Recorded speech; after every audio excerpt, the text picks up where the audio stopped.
Hi friends, இன்றைக்கி பார்த்தீங்கன்னா நம்ம வந்து ப்ரான் கிரேவி செய்ய போகிறோம். சரிங்களா? ப்ரான் கிரேவி ஃபஸ்ட்டு வெங்காயம் கொட்டி உப்பு போட்டு விதைக்கினே இருங்க. இது பண்ணி இருக்கணும். இப்படி பண்ணி நல்லா ப்ரௌன் கலரில் வரட்டும். ஒரு 3 மினிட்ஸ் இதே வதக்கினே இருக்கணும்.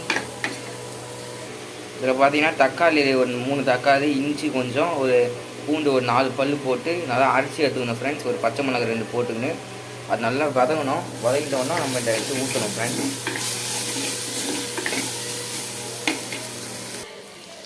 கொத்தமல்லி போடலாம் ஃப்ரெண்ட்ஸ். கொத்தமல்லியில் கருவேப்பிலை ஃப்ரெண்ட்ஸ். கொத்தமல்லி லாஸ்ட்டில் போடலாம் ஃப்ரெண்ட்ஸ். இன்னும் வதங்கணும், வதங்கினே இருக்கும்.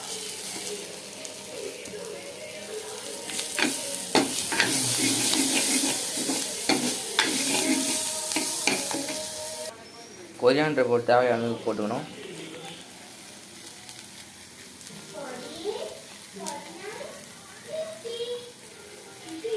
அப்புறம் திக்னஸ் வரும். சில்லி பவுடர் தேவையான போடுவேன் ஃப்ரெண்ட்ஸ். போடு போடு போடு போடு போடு போடு போடு போடு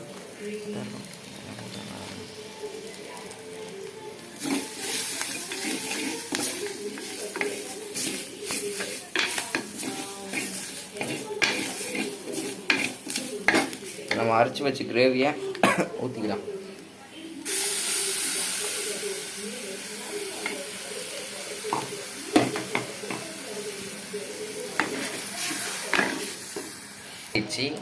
இதை போட்டு வெயிட் பண்ண ஃப்ரெண்ட்ஸ். சால்ட்லாம் கட் ஆகுது ஃப்ரெண்ட்ஸ். இப்போ ப்ரானை போட வேண்டாம் ஃப்ரெண்ட்ஸ். ப்ரானை போட்டு நல்லா கலரி விடணும்.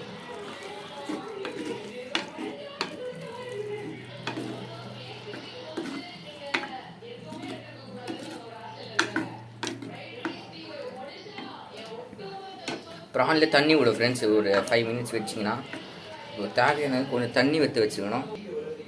புளிப்பு தன்மைகள் லைட்டாக தயிர் ஃப்ரெண்ட்ஸ்லாம் ஃப்ரெண்ட்ஸ் போதும் ஃப்ரெண்ட்ஸ். இதான் எங்கள் குட்டி மியா. மியா மியா பாரு, மியா பார்த்து பாருங்கள். அங்கே போய் மியா ஃப்ரெண்ட்ஸ்.